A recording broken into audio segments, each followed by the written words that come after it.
Good afternoon, everyone. And before we begin, can I remind members that social distancing measures are in place in the chamber and right across the campus. So please take care to observe these measures. The first item of business is portfolio questions. And as always, I would ask for short and succinct questions and answers so that we can get through to them all with as many supplementaries as possible. And our first portfolio is rural economy and tourism. And question number 1 is Colin Beattie. To ask the Scottish Government what guidance it's providing to the holiday accommodation sector regarding the relaxation of the COVID-19 restrictions over Christmas. Marie Goujon. Guidance for the festive period on the 26th of November, and that was subsequently updated with amendments for the accommodation sector in recognition that families socialising with relatives in order to alleviate social isolation might require holiday accommodation as a safe option. Our accommodation sector guidance for this period was developed in line with public health advice, and it's intended to minimise the spread of the virus. And it therefore requires that stays take place in the same local authority area as the place which is the main residence of one of the households, and should follow sectoral guidance on distancing and hygiene. Colin Beattie. I thank the Minister for her response. What support is being considered for holiday accommodation businesses that have had reduced bookings because of the restrictions, and particularly over what would be usually a very busy festive period? Marie Goujon. Just in response to the member's point there, we absolutely understand that this has been a very difficult and challenging time for businesses, and particularly those that are in the holiday accommodation sector. And since the pandemic began, we've provided £2.3 billion worth of support to businesses of all types across Scotland, and that included holiday accommodation. But we absolutely recognise that the impact that further restrictions have had, and the Strategic Framework Business Fund offers financial support to businesses that are legally required to close, or that may have also been required to modify their operations. And that includes holiday accommodation where that's eligible. And we recently confirmed, I think that was just last week, an announcement by the Finance Secretary, a further £185 million worth of funding to help impacted businesses through the winter. And within that, there will be £60 million that's allocated to tourism. But we're currently working with partners to develop that funding support, and will announce details on that shortly. Question number 2, Willie Rennie. To ask the Scottish Government whether it will review the financial support for businesses in the rural economy and tourism sector that are affected by the COVID-19 restrictions. Fergus Ewing. The Scottish Government will continue to engage with the business community, local authorities and others on the scale and effectiveness of UK Government financial assistance schemes to ensure they are delivering for businesses in Scotland, and will seek to rectify gaps in these schemes where possible. We continue to monitor the funds available to support people and businesses, and any changes to the funding or eligibility will be updated through the Find Business Support website. Willie Rennie.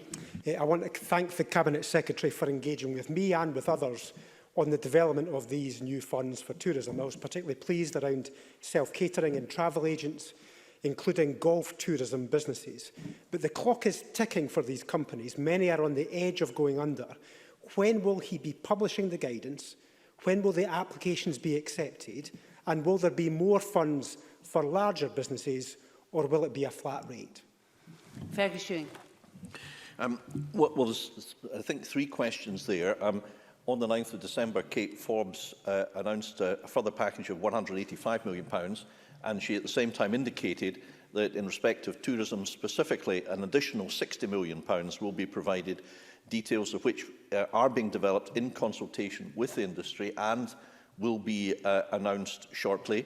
In respect of larger businesses, we already have supplied £14 million in the Hotel Support Fund. That's specifically designed to support the retention of around 3,000 employees, these being the largest employers. As far as golf is concerned, I have engaged, I think, on 3 or 4 occasions with a series of senior representatives from the golf sector, and they are inextricably connected with international trade. Many of the customers coming from the USA, for example, so their future is kind of linked to the resumption of international trade to some extent. So, Presiding Officer, Mr Rennie raises a number of fair points, and I can assure him that we will continue to work with him and the industry on all of them to provide what support we can as soon as we can. Can I have quick supplementaries, please? Jamie Halcrow-Johnson. Thank you very much indeed. With increased vaccination and a tourist sector that will slowly and tentatively be opening itself back up in the next year, can the Cabinet Secretary outline what plans he has to promote and market Scotland as a destination when it's safe to do so? Fergus Ewing.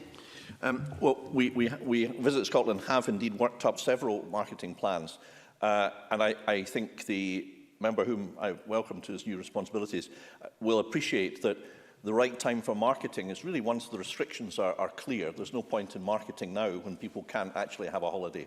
That would be a waste of money. But I can assure him that a lot of thought has gone into that by Visit Scotland and also the Tourism Task Force, which made a series of recommendations that the Scottish Government has considered. And absolutely, when the time is ripe, we do need to market Scotland and bring people back to Scotland from other countries. Ruth Maguire.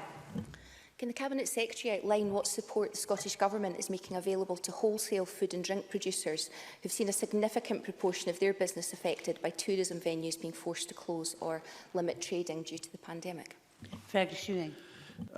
Well, the impact on food and drink wholesalers has been severe, particularly for those who sell to the hospitality and the on-trade. They lost most of their business overnight, and many of them are also vital to supplies to remote islands, and that's why we have now support through a £5 million fund targeted at wholesalers who sell to hospitality. The fund closed on Sunday the 13th December. We're assessing applications. I pay tribute to Colin Smith of the Scottish Wholesale Association for his admirable, it's different Colin Smith, Presiding Officer. No adverse comment on our Colin Smith, but Colin Smith of the Wholesale Association has done a great job in advocating the interests of his sector, and that has helped us come up with this package, which I hope will provide support to see these companies through the COVID period. And now we'll have Colin Smith.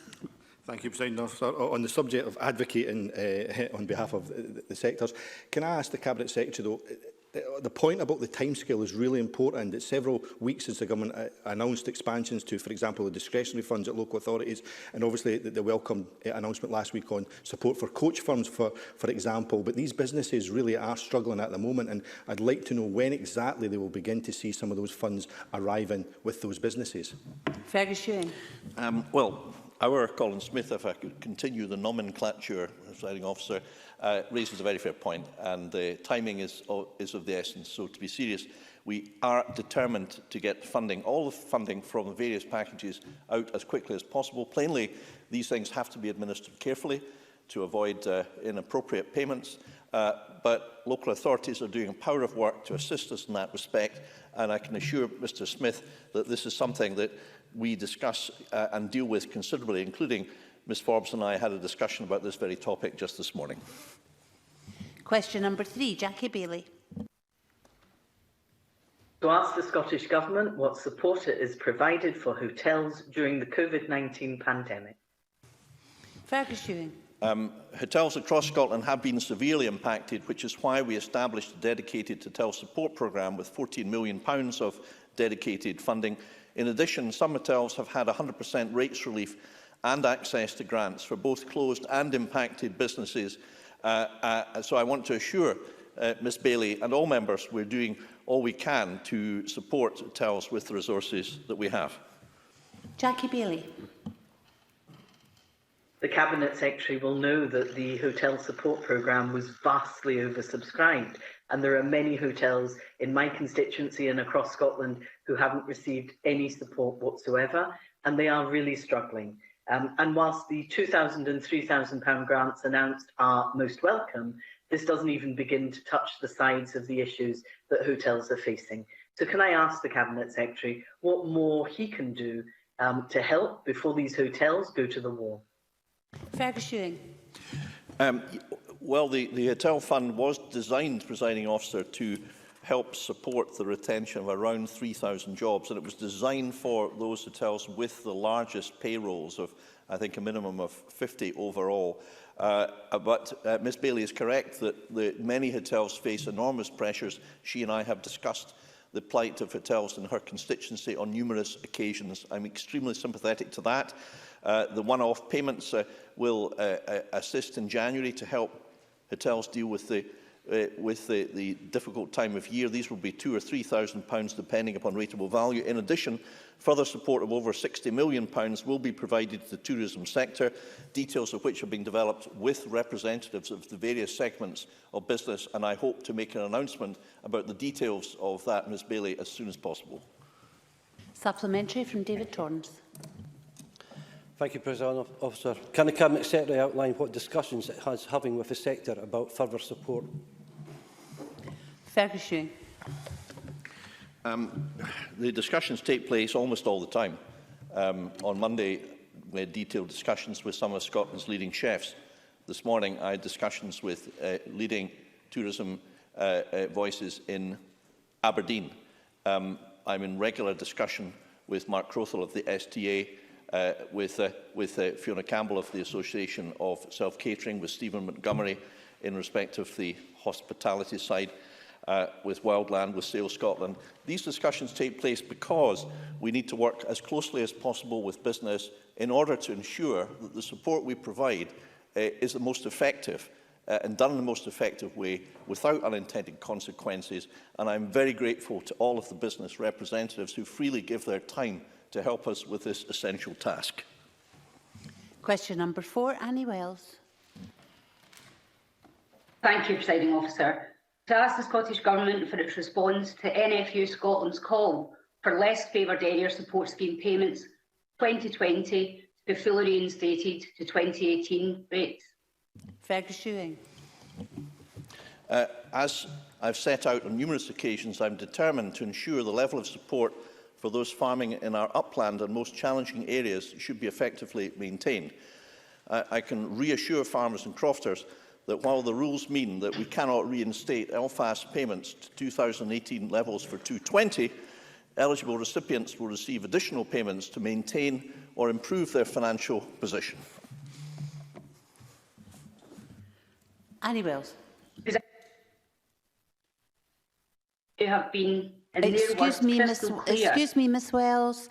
We lost your voice, which was very unfortunate at the beginning. So if you could start at the beginning of your supplementary. Thanks, Presiding Officer. The NFU have been, in their words, crystal clear that the 2018 rates should be reinstated to the 2020 claims to avoid a damaging settlement for Scotland's farmers. As the NFU say, upland support payments fail to reflect the cost of the remoteness or the value of mixed livestock enterprises. They believe 2018 rates can be reinstated within EU rules by redefining the upland support to include fragility markers and cattle multipliers.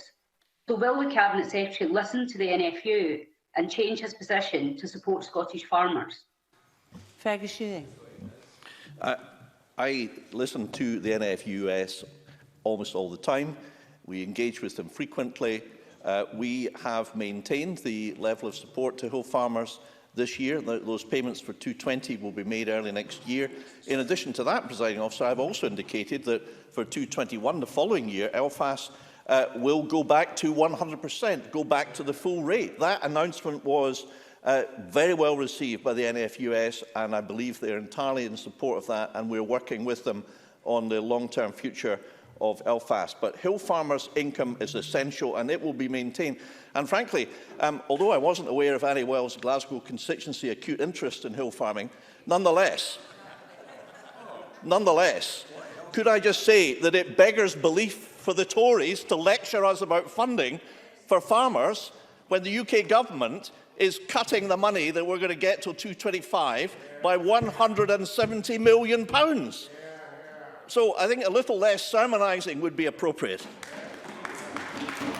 A quick supplementary, please, from Emma Harper. Thank you, President Officer. During the Brexit campaign, our farmers and crofters were promised that we would not be left worse off if Scotland left the EU.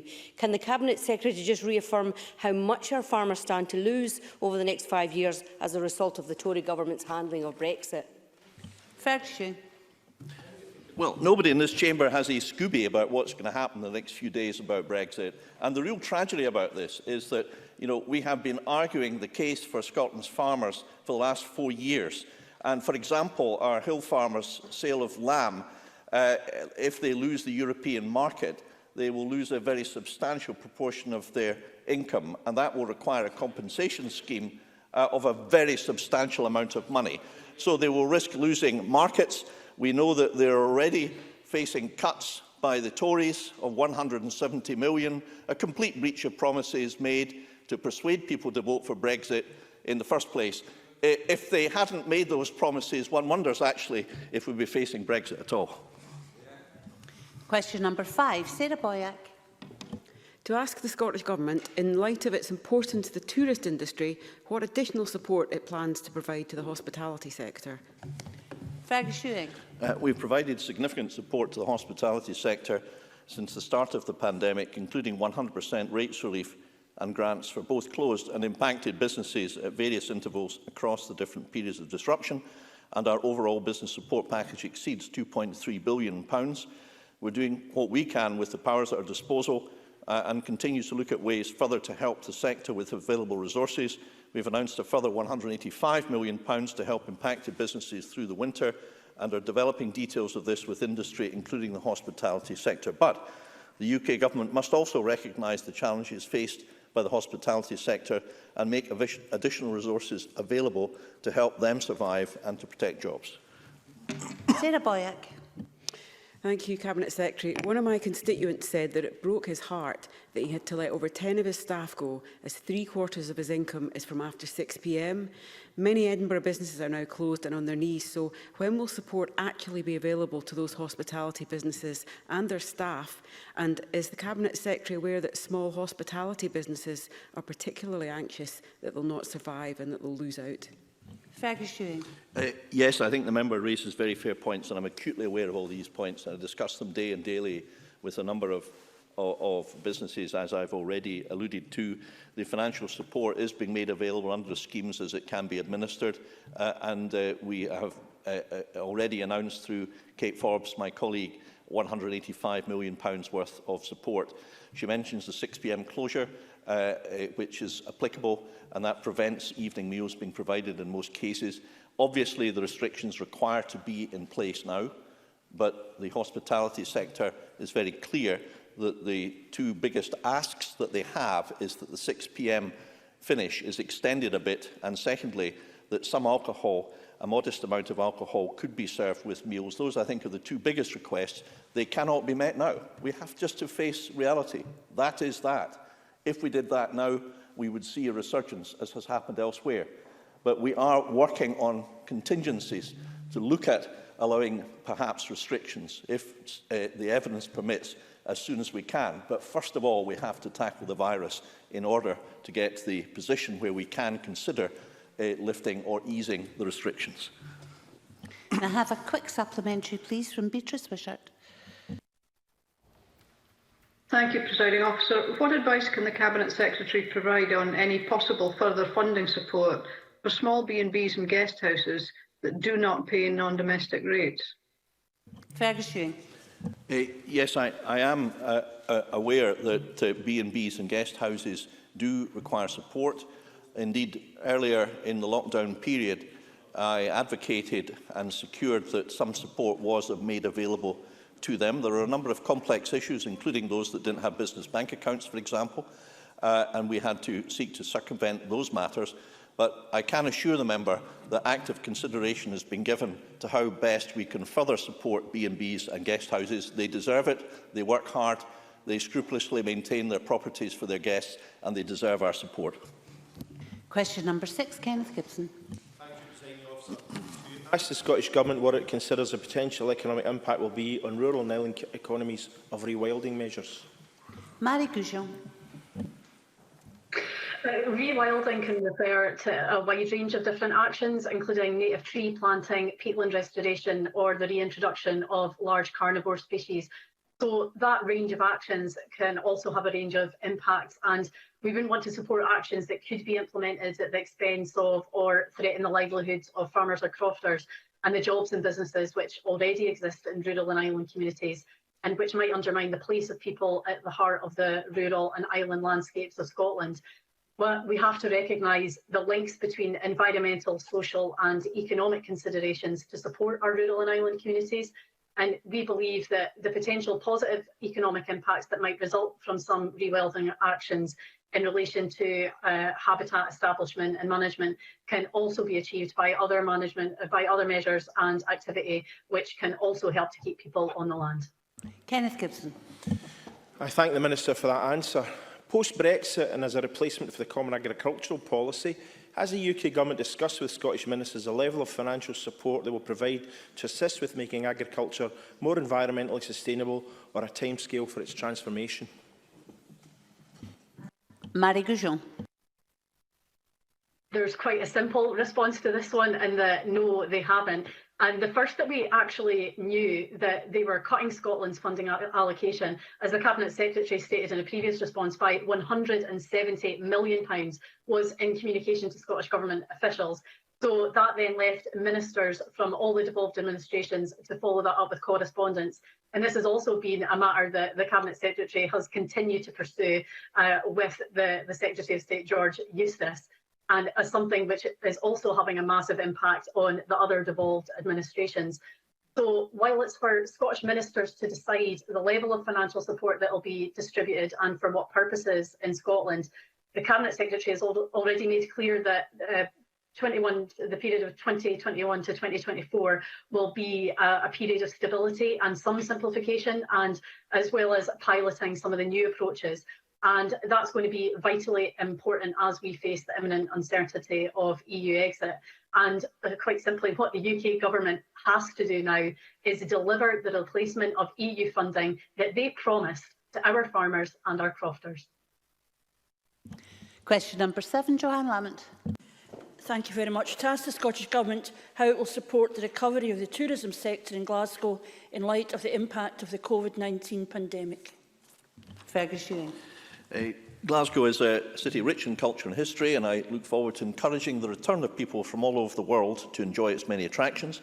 We've committed to provide £2.3 billion support package for businesses with much needed business rates relief and tailored funds for the tourism sector. However, we are continuously looking at how we can increase support to ensure more businesses can benefit. And as I've said, the Finance Secretary set out further support package last week of an additional £185 million. On top of that, £60 million will be provided to the tourism sector, and we're in close discussion with them, including pubs, restaurants and visitor attractions, on how best to distribute this funding. I'm sorry, £60 million is part of 185. Joanne Lamont. Thank you. The Minister will be aware of the many renowned museums, galleries and attractions in Glasgow run by Glasgow Life, and all of them closed since March and leading to fears that they may not survive the pandemic.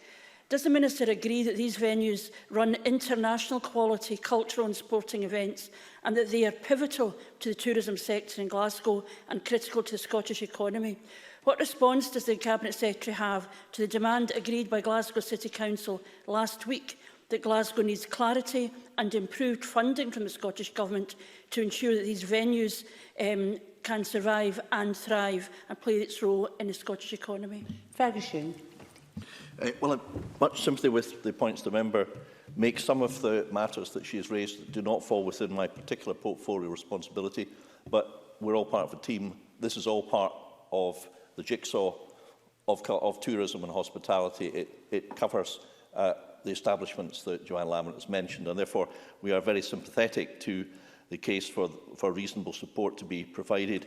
Obviously, we have announced additional resources in the last week or so, but I'm sure that Fiona Hislop and myself will want to continue to engage with Glasgow City Council to work with them to do what more we can to support these vital parts of Glasgow's life and the tourism offering to visitors and natives alike. Question number 8, Alex Cole-Hamilton. Thank you, Deputy Presiding Officer. To ask the Scottish Government how it is preparing to facilitate tourism activity and events in Edinburgh over the course of 2021. Fergus Ewing. We are committed to the long-term recovery of tourism and events industry, both in Edinburgh and across the country. We engage with the events sector through the Events Advisory Group and have considered the Tourism Recovery Task Force recommendations as we work to ensure the return of host world-class events that take place in Edinburgh. We have acted to offer support to businesses, and this now exceeds £2.3 billion, with Kate Forbes announcing additional funding of £185 million on 9th December, including over £60 million for tourism. We provided over £42 million to hospitality and tourism business, in addition to small business grants and DMO support, and we are providing £14 million through the Hotel Recovery Programme and continue to provide funding grants for up to £3,000 as outlined in the strategic framework. Lastly, we announced £10 million to support the events industry during the summer, and yesterday announced a further £13 million of support for that sector in recognition of the particular challenges it faces. Alex Cole-Hampton. I'm grateful to the Cabinet Secretary for that reply. Whilst that money is very welcome, what the events industry, who have taken a pounding during this pandemic, require is certainty, or at least some degree of understanding of government thinking as to what will be allowed and when. Many events companies tried to box clever and make their events COVID secure, only to see that swept away by yet further restrictions being brought in. Now is the time that big events like the Royal Highland Show in my constituency and the Edinburgh Festival are attracting investment and big strategic decisions. They need a certainty as to what the government is thinking about viral rates as to when these events are going to be allowed to go ahead. So will the government commit today to publishing a framework under which decisions like this will be taken? Ferguson. Well, the position is, Presiding Officer, that we are in the middle of a pandemic, and we are taking measures which recently have been vindicated and supported when challenged in court, designed to tackle that pandemic. We take no pleasure in doing so, but we have to do this. And I'm bound to reflect that we're not alone. Germany, Holland, England are taking measures which, if anything, might be regarded as even tighter than those that we're taking. But the point is, every country appears to be adopting the same practice of trying to protect its citizens, to save lives and prevent the spread of the virus. I'm afraid the request he makes that, when will we be able to say that things will be over, is really not one that I think any prudent government in the world could or should answer at this point. But in conclusion, we work closely with the events industry. I'm absolutely seized of the importance of the events industry to tourism and indeed to society as a whole. And I've attended Highland shows for several decades, including the Royal Highland Show, which is one of the most famous in the world and makes an enormous contribution to the economy. Of course, we want to see it re-established and come back as soon as possible, but it's quite impossible, and it would be utterly irresponsible for me to answer the question in the way that he appears to wish today.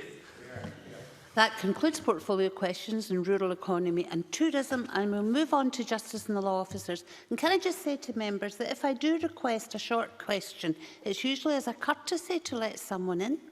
And could you please bear that in mind, because what we've done now is disadvantaged questioners in other portfolios. And we go first of all to question 1, Colin Smith.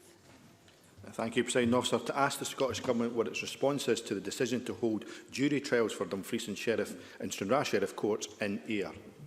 Hamza Youssef.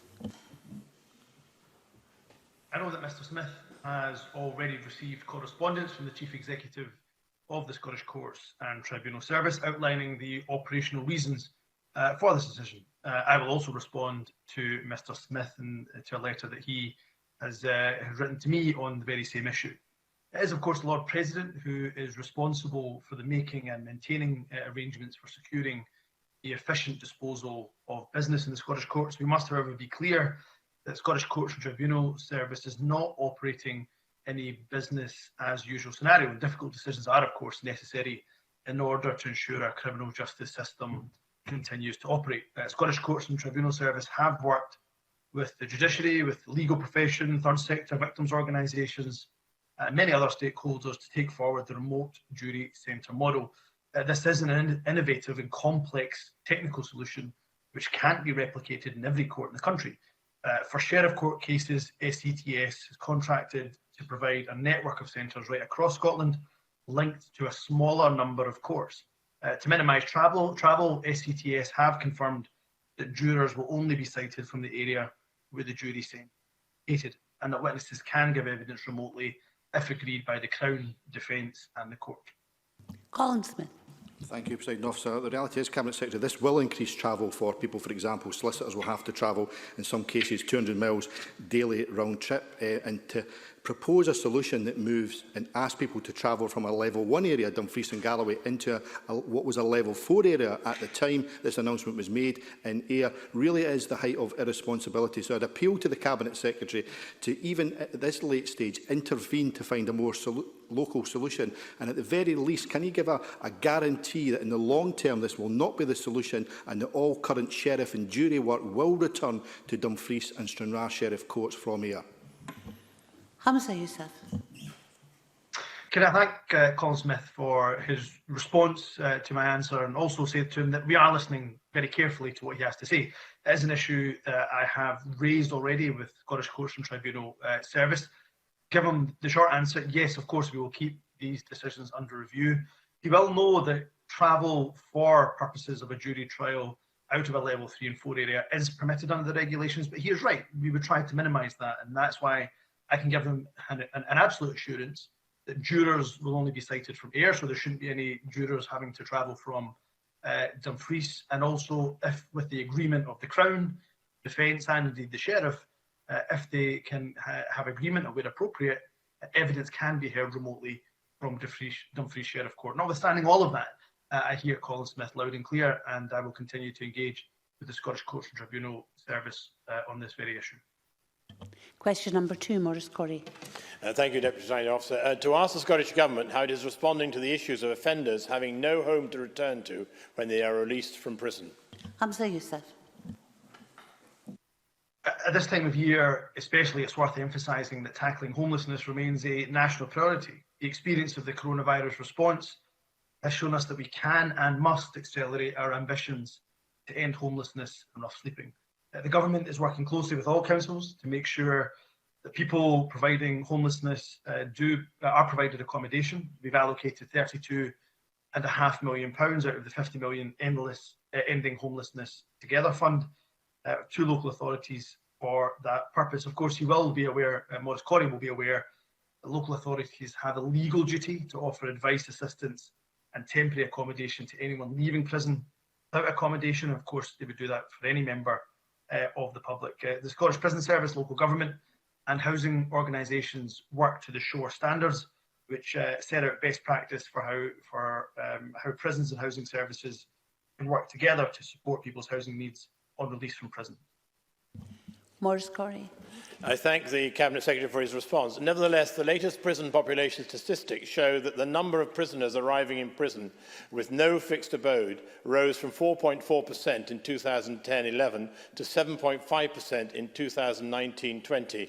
Whilst I'm aware there are other reasons for people saying that they have no fixed abode upon entering prison, there is an indication that the problem of homelessness prisoners is rising. Now, don't these statistics show that the SNP government needs to be doing more to work with the Scottish Prison Service and local authorities to prevent these homeless people from returning to a life of crime upon their release?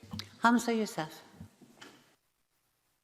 I think I would agree with the broad thrust of Maurice Corrie's question. Of course, those that are homeless, there are a myriad of factors and complex factors that will often mean that they will find their way back into the criminal justice system. We want to mitigate those factors as best as we possibly can. And I should say this year, I'm pleased to say that all 32 local authorities have for the first time signed up to data sharing agreement with the SPS, and they now receive weekly reports from SPS detailing the upcoming releases over a 12-week period. So they can engage with housing services in advance of liberation for any prisoner coming out of prison to ensure that they have not just the best housing support in place, but as Maurice Corrie suggests, support for other access to other services that could hopefully help to support their reintegration back into the community. Short supplementary and answer, please, from Rhoda Grant. Thank you, Presiding Officer. The Cabinet Secretary will be aware that there are some people being held on remand because they don't have access to housing in the community. And could I ask what steps he has taken to ensure that this is not the case? Hamza Yousaf. Well, ultimately, issues on remand and bail are to be made by the courts, independently of government or ministerial influence, but I can say to Rhoda Grant that the numbers on remand are too high. We are working with the court service in relation to that, and I think electronic monitoring for bail, which is a matter we're taking forward as a government, could hopefully help to see a reduction in the numbers of remand in our prison population. Question number 3, Claire Baker. To ask the Scottish Government what its response is to the report, The Picture of Antisocial Behaviour in Scotland. Ash Denham. I welcome the report and particularly the findings that levels of antisocial behaviour have decreased over the past 10 years and that the public have noticed this decline in their areas. Additionally, the member will be pleased to note that Police Scotland has confirmed that calls about the antisocial use of motorbikes in Fife has fallen from 891 in 2018 to 354 in 2019, and that the number of reports over the same period this year has dropped further still to 217. The report confirms that we are on the right track, but also that we still need to go further in addressing the links between antisocial behaviour and deprivation and addressing stereotypical perceptions about those engaging in antisocial behaviour. These considerations will continue to be central to our approach as we work with partners to reduce antisocial behaviour in all areas of Scotland. Claire Baker.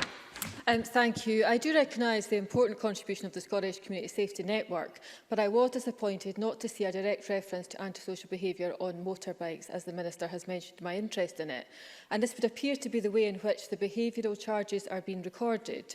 The Minister will recognise I've campaigned on this for many years, and I am frustrated by the lack of a national approach to addressing this behaviour. Will the Minister commit to recognising the impact of illegal quad and off-road use in our communities, notwithstanding the proactive approach that Fife has taken, the local police there is still an ongoing issue, and will she ensure that investment that is needed to tackle it is made available? Ash Denham. I thank the member for that question, and I agree with much of the gist of the member's question. I think there has been quite a degree of success in Fife with the delivery of the Leave in Mouth Together programme, and I have written to the member on this. My officials then shared examples of the good practice in tackling the illegal use of quad bikes, which we had gathered from local authorities, and that included a case summary of the Improving Leave in Mouth Together project with all local authorities, the Convention of Scottish Local Authorities, the Antisocial Behaviour Officers Forum, the Antisocial Behaviour Lawyers Forum and the Scottish Community Safety Network. So whilst I accept that this is a problem that the member is recognising is substantial in her area at times, from the research that my officials have done in writing out to all the local authorities, it seems that that is not shared across all local authorities. But I would be happy to listen to any more that the member wishes to raise on this. I'd always be happy to look to see if there's more that we can do in order to tackle this type of antisocial behaviour. Liam Kerr. Thank you, Presiding Officer. The Minister seems rather unaware that antisocial behaviour incidents this year are at the highest level since Police Scotland started recording statistics, which rather suggests the SNP don't have any answers to tackle the issue. So can the Minister confirm when she last had any specific discussions with the Chief Constable on how to combat this issue, and what solutions were discussed? Ash Denham. 29% of adults in 2017-18 thought that antisocial behaviour was common in their area, which is down from 46% in 2009-10.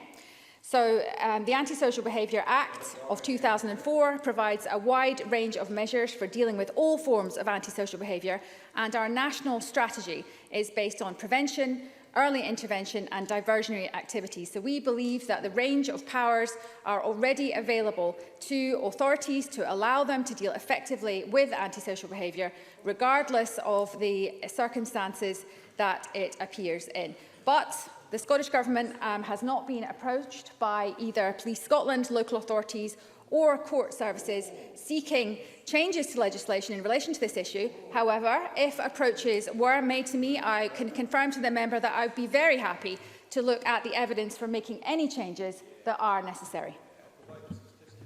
Before I move on, can I say gently to Cabinet Secretary and Minister that answers are taking far too long and members will be disadvantaged by that unless they speed up. Question number 4, Richard Lyle. Thank you, Presiding Officer. To ask the Scottish Government what support has been provided to local authorities, Police Scotland, Crown Office to help implement the Children Equal Protection from Assault Scotland Act 2019. Marie Todd. Thank you, Presiding Officer.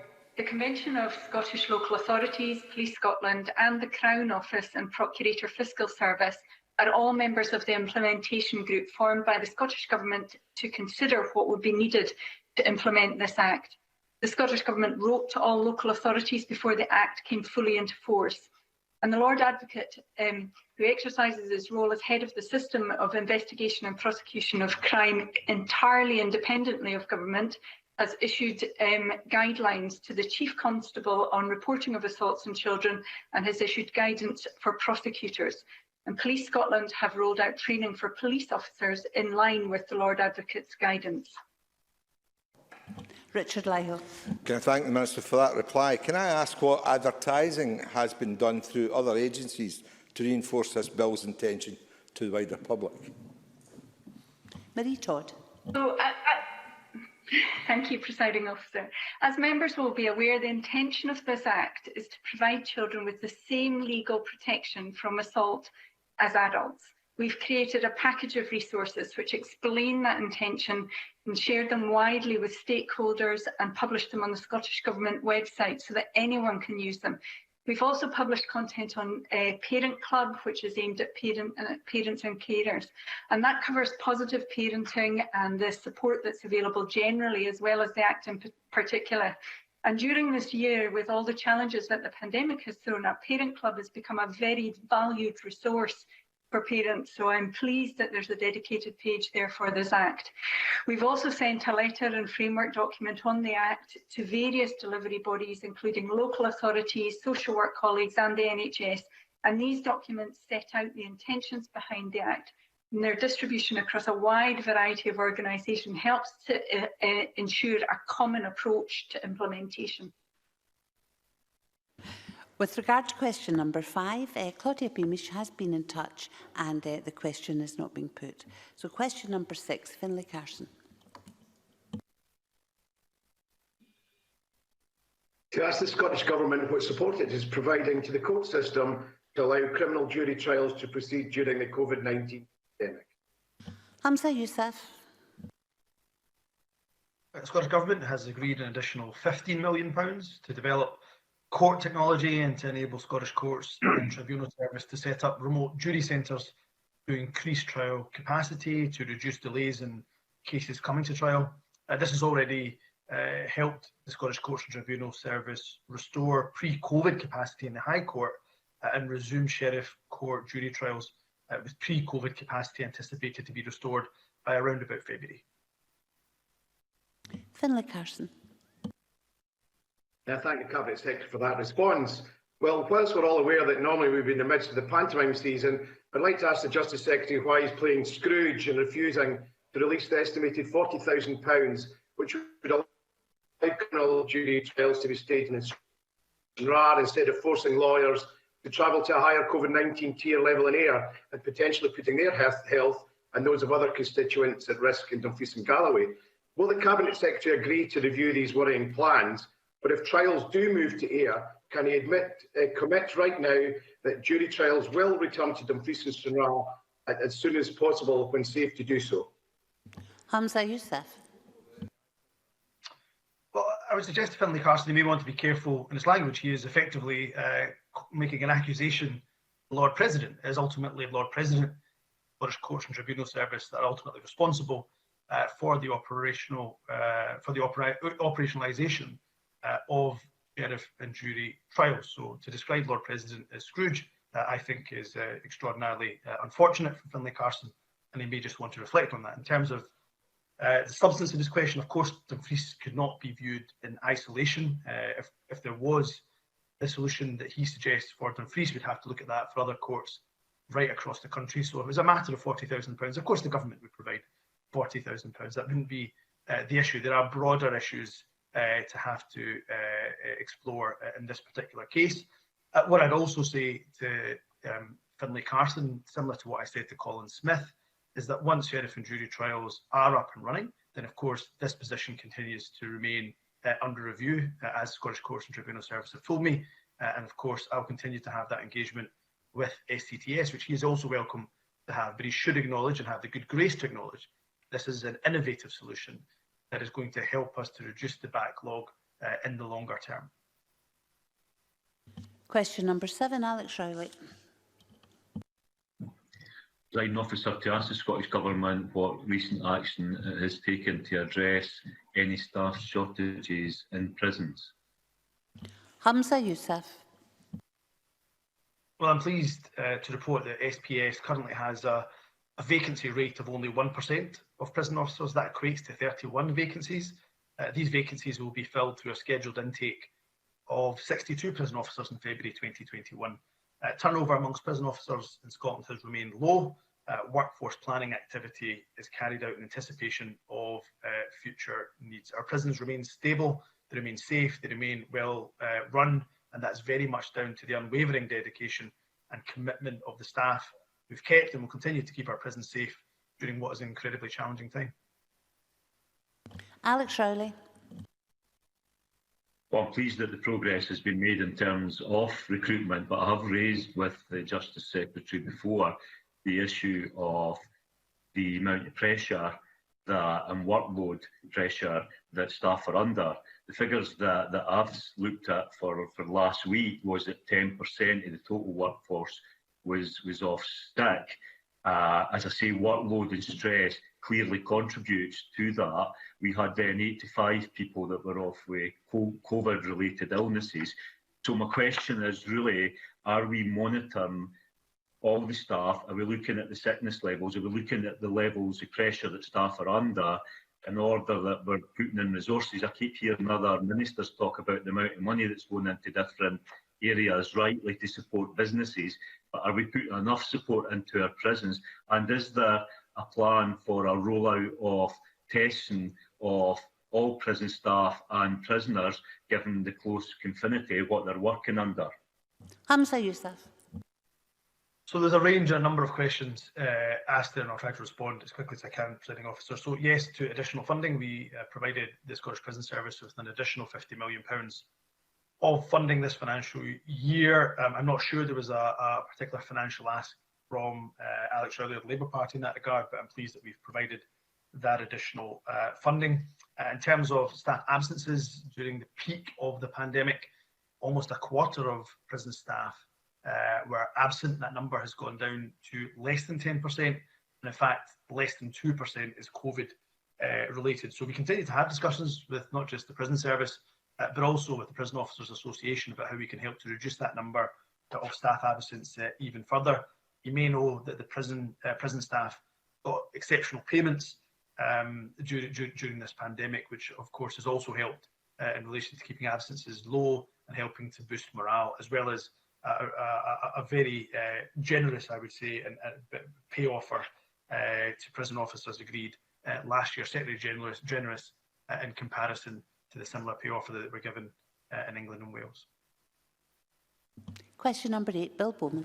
Thank you. To ask the Scottish Government what its response is to the claim by Victim Support Scotland that spending on offender services is more than double the amount spent on victims. Hamza Yousaf. I suppose the key point here is that we don't characterise these funding streams as having opposing purposes. Our focus funding offender services is to make our society safer for everybody. You reduce reoffending, that means you reduce recorded crime, and ultimately, of course, you reduce the number of victims by keeping everybody safe. And our approach is clearly working, as demonstrated by the fact that our reconviction rate for offenders in Scotland is at its lowest in 21 years. It should also be noted that the 18.7 million in 2021 for victims and witnesses referred to in that question by Bill Bowman is only part of the support that we offer. For example, we also have a budget of £15 million, £15.5 million compensating victims of violent crime. That's been increased to over 21 million in a year to match demand. And we've also invested £12 million to tackle violence against women and girls, and provided an extra 5.75 million since lockdown to support organisations on the front line for those who are experiencing violence or domestic abuse. So I'm very passionate about victims and survivors being properly supported, but we should not ignore the fact that we also serve victims through addressing offending and reoffending behaviour.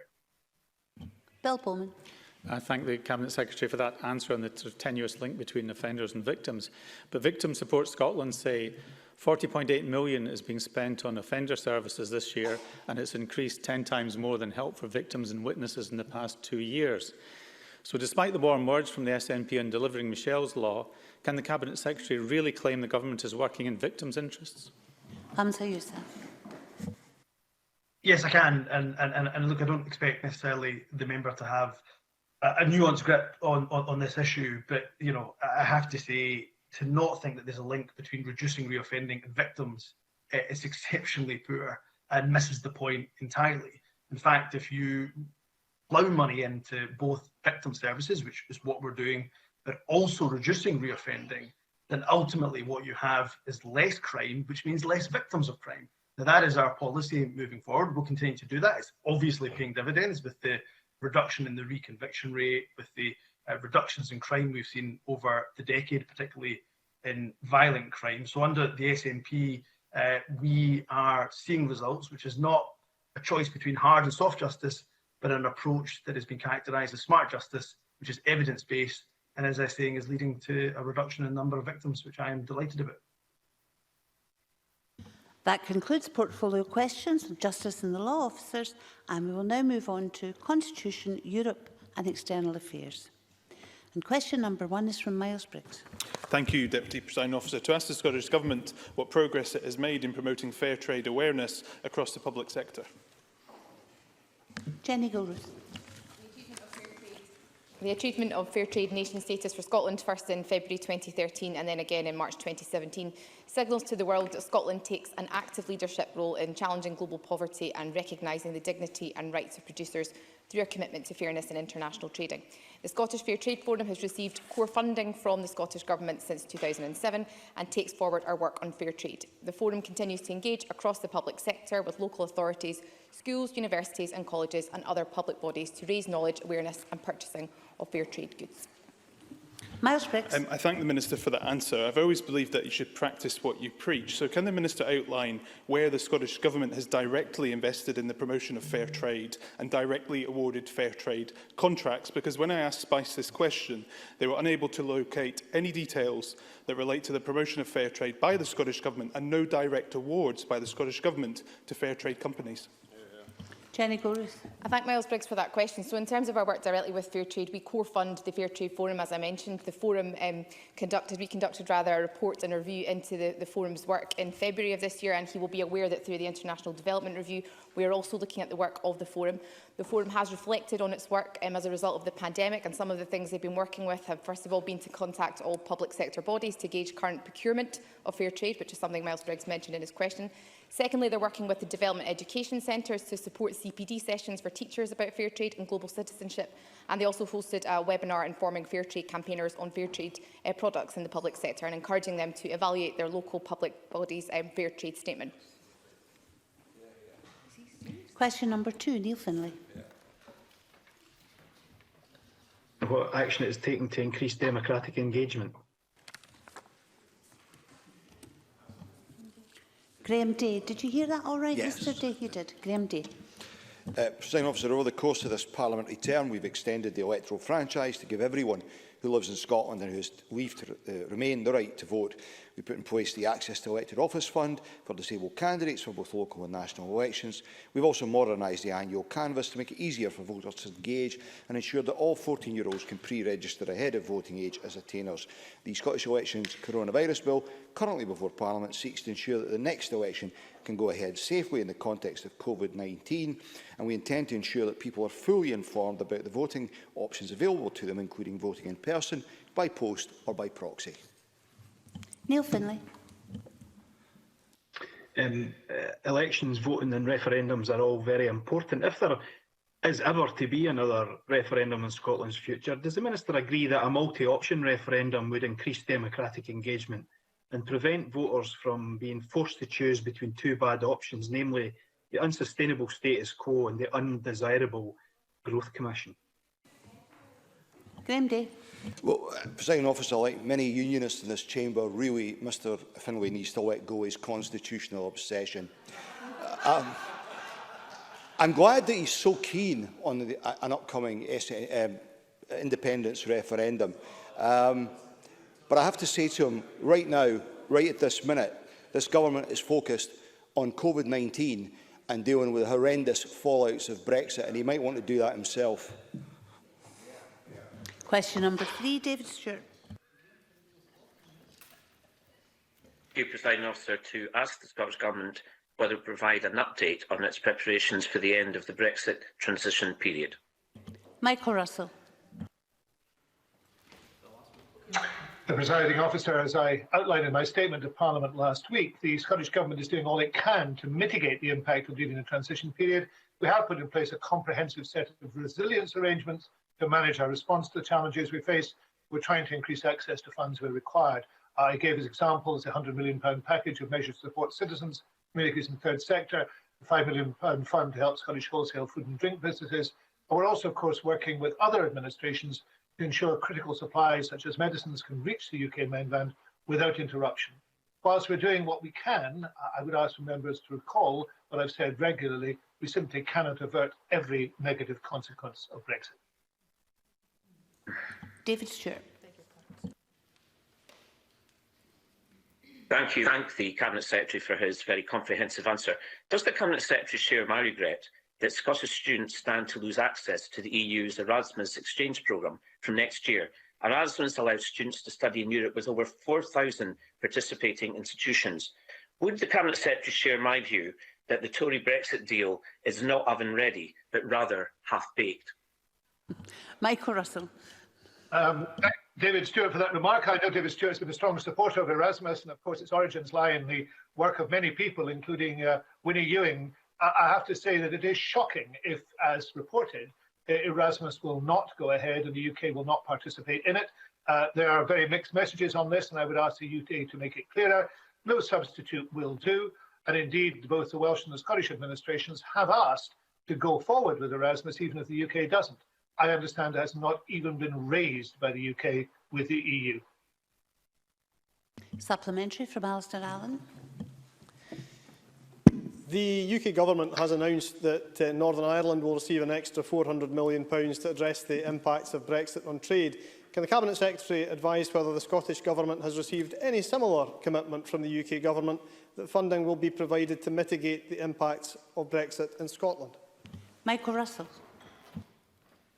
We have received no such assurance, and indeed it is true that the amounts being provided are disproportionate. We do not grudge anybody money, but it is very important that the UK provides the resources so that there is no detriment for Brexit. They are a very, very long way from doing that. Question number 4, Claire Adamson. Thank you, Presiding Officer.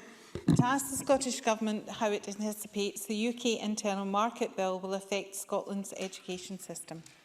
Jenny Gilruth.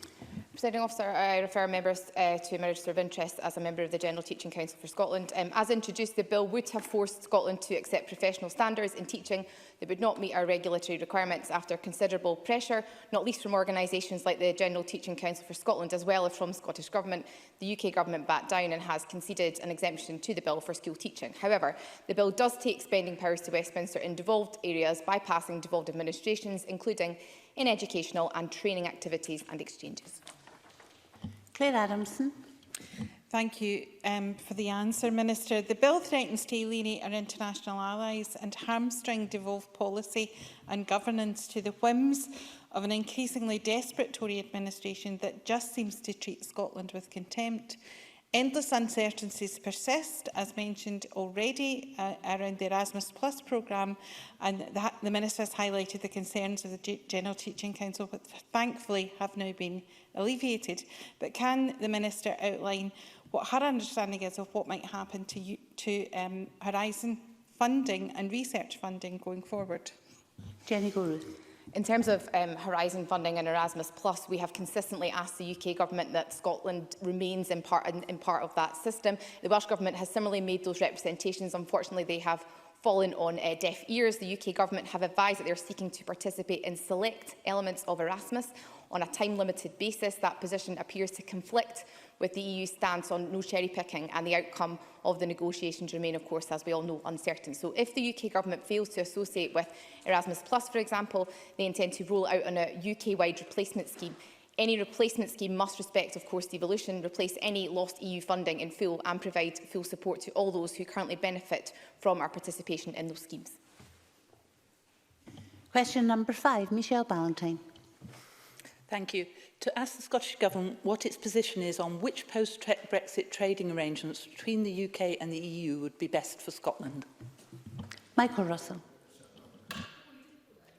The best arrangement for Scotland in trading with the EU is to do so as a member of the EU and therefore independence is the answer to Michelle Ballantyne's question. We've always been clear that the best option for the UK as a whole would have been to remain within the European Union, and it's with regret that we find ourselves in the position we do today. We've, throughout the Brexit process, I've pressed the UK government to seek the closest possible relationship with the EU. A compromise solution whereby the UK, or at least Scotland, would have stayed in the single market and the customs union would have been the least worst outcome.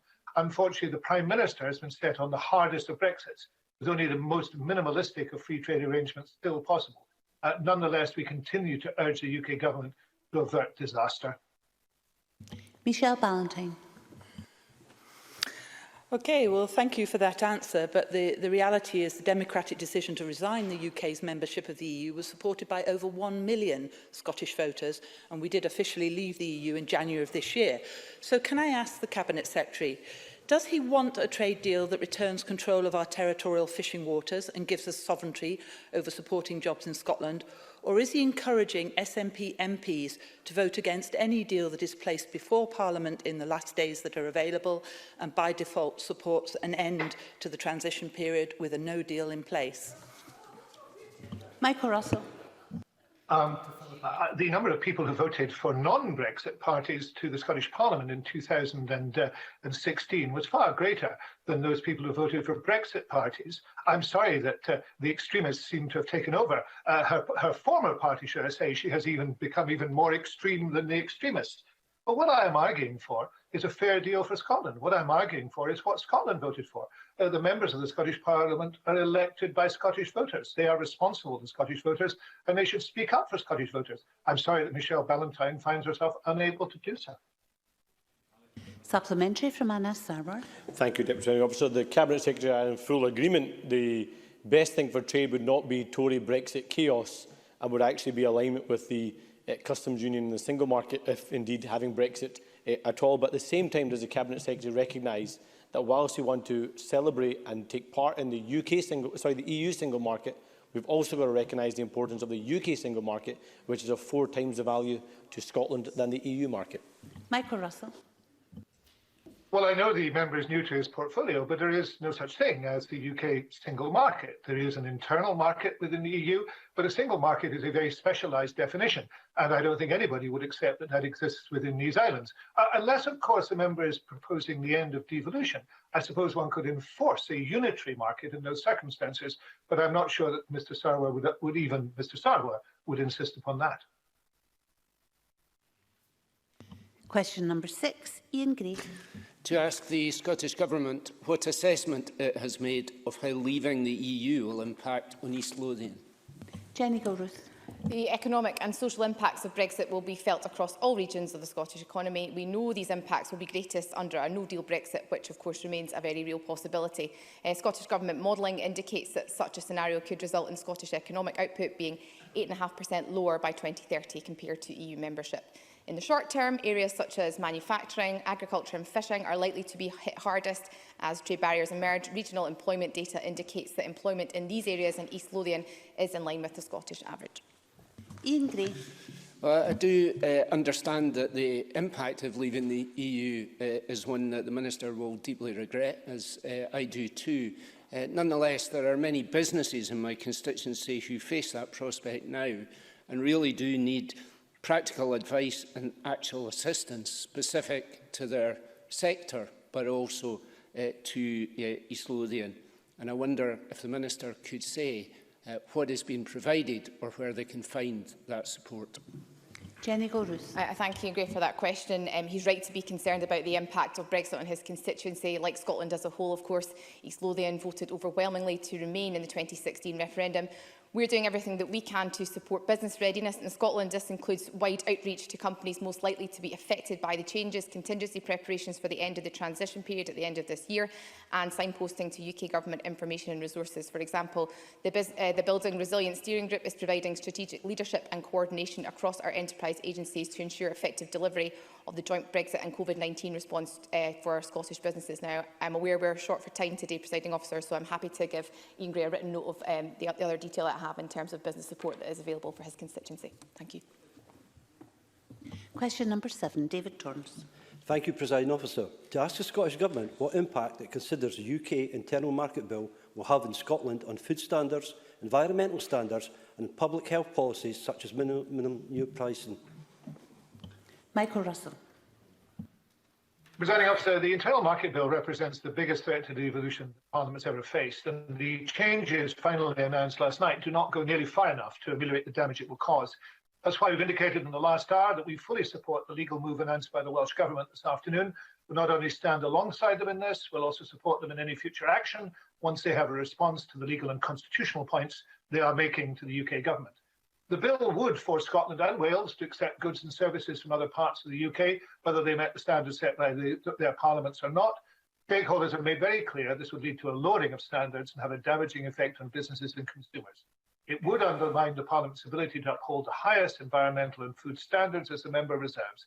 And we have therefore, as a Parliament, as has the Welsh Senate, voted overwhelmingly to withhold consent to the bill, and the House of Lords made it very clear there was widespread opposition, as there has been amongst stakeholders. David Torrance. I thank the Cabinet Secretary for that answer. Recent figures have shown a drop in alcohol-specific deaths in Scotland since it became the first country in the world to introduce minimum unit pricing of alcohol in May 2018. Does the Cabinet Secretary agree that this early evidence linked to minimum unit pricing legislation is yet another example of the success of this Parliament in improving the lives of the people of Scotland, and the Internal Market Bill is a deliberate act of constitutional sabotage? Michael Russell. I would agree with that. I would agree with that point. I'm encouraged to see that reduction. Evaluation is over a 5-year period, but we will assess it at that stage, but it is making good progress. The Parliament's ability to put public health first is paramount. In this year of all years, I hope the principle is accepted by all. We must be able to legislate for our own priorities, and any attempt by the UK to undermine that is unwelcome and indeed, as the member says, sabotage. Question number 8, Pauline McNeill.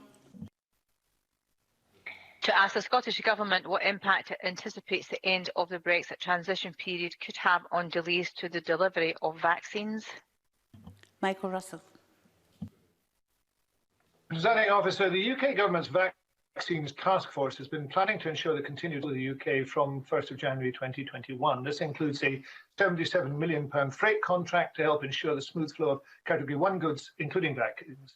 The Pfizer vaccine is manufactured out with the UK, and the final stages of the process are indeed undertaken in Europe. Contingency arrangements have been drawn up to fast-track transportation of the vaccine to the UK should the UK leave without a deal. These plans include direct transport to various ports and airports and prioritising passage. Pauline McNeill. Thank you. A report in the Observer says that millions of doses of vaccine will be flown to Britain by military aircraft if there are delays after 31st of December. Perhaps that's the plans that the Cabinet Secretary is referring to.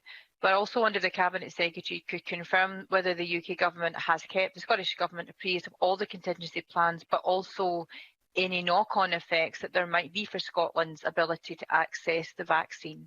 Thank you. I understand the assurances that we have from the UK Government are that the flow of vaccine will continue and will be uninterrupted. I know, despite the many difficulties in the relationships between the two governments, that there continues to be a working relationship between the health ministers, and I think everybody recognises that it is in all our interests to make sure that the flow of vaccines continue and is uninterrupted, and that's what we will endeavour to do. That concludes portfolio questions on the Constitution, Europe and External Affairs, and therefore concludes all portfolio questions for today. Before the next item of business is called, I wish to inform the Parliament that it has been confirmed with business managers that the vote from yesterday on the Hate Crime and Public Order Scotland Bill financial resolution will be called at decision time today. Can I remind members that social distancing measures are in place right across the campus. Please take care to observe these as you leave the chamber. And we will move on to the next item of business very shortly.